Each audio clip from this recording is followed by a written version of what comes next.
In the shadows of Indonesia's independence struggle, while names like Sukarno and Hatta echo through history, there lived a woman whose courage rivaled any general, whose sacrifice matched any martyr.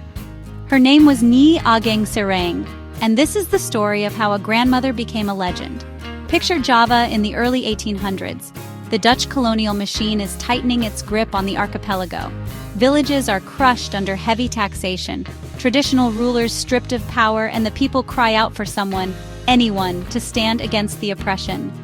In the royal court of Yogyakarta, a woman named Raden Ajeng Kustia watches as her world crumbles.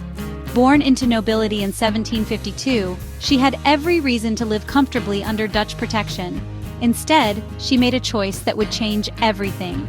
When Prince Diponegoro launched his legendary revolt against the Dutch in 1825, this 73-year-old grandmother didn't retreat to safety.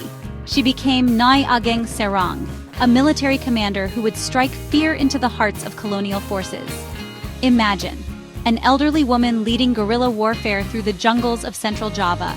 She commanded over 2,000 fighters, orchestrated lightning-fast attacks on Dutch positions, and turned her own palace into a fortress of resistance.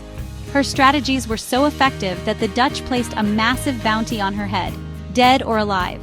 But here's what makes her truly extraordinary. She funded the entire rebellion with her own fortune.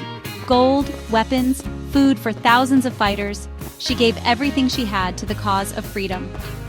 In 1828, as the Java War raged on, Dutch forces finally surrounded her stronghold. At 76 years old, Nyi Ageng Serang faced a choice: surrender and live in exile, or fight to the death. She chose to fight. Dutch archives describe a woman who, even in her final moments, commanded respect from her enemies.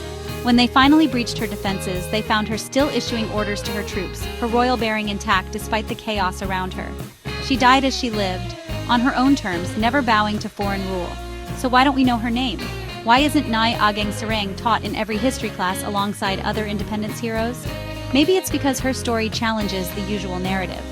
She was a woman in a time when warfare was considered a man's job. She was elderly when most generals were young.